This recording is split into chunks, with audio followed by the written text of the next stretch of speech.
La République démocratique du Congo et la Guinée équatoriale qualifiées pour les demi-finales de la Coupe d'Afrique des Nations. Dans un match plein de rebondissements, les Diables Rouges du Congo ont d'abord mené la rencontre 2-0 avant de se faire rattraper puis battre par les Léopards de la RDC. Score final 4-2.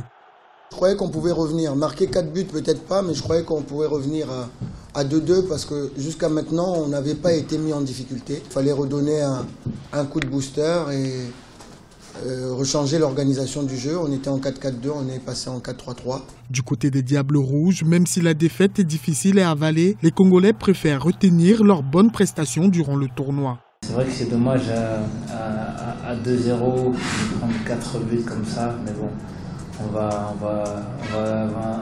mûrir, gagner en expérience et puis c'est vrai que passer le premier tour avec 7 points, c'est déjà quelque chose de remarquable. Maintenant, on voulait aller plus loin, ça n'a pas été chose faite. Voilà, il faut garder le positif, on revient de loin.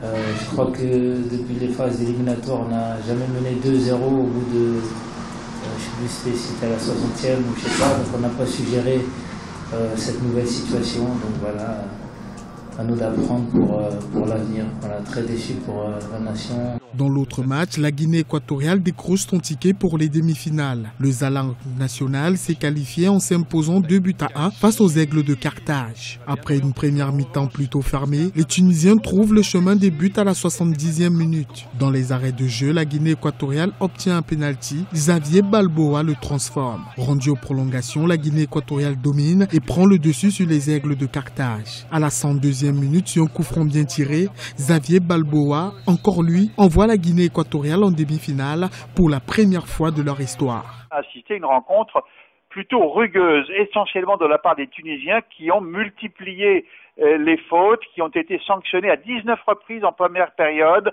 Un penalty assez sévère, soit dit en passant, est sifflé en faveur de la Guinée équatoriale. Penalty sévère, mais qui s'explique par les innombrables fautes commises par les Tunisiens. En tout, ils en ont commis 32 contre 8 seulement à leurs adversaires. Ce penalty, donc, vient sanctionner l'ensemble de la rugosité tunisienne. Même lorsqu'ils ont été dominés, comme ça a été le cas en début de deuxième période, même lorsqu'ils ont été menés au tableau d'affichage à l'ultime minute de la rencontre encore, ils n'ont jamais baissé les bras et leur patience, leurs efforts aussi ont été récompensés. Je crois qu'il faut donner un coup de chapeau très particulier à Xavier Balboa. Ce dimanche, la Côte d'Ivoire affronte l'Algérie et le Ghana croisera le fer avec la Guinée.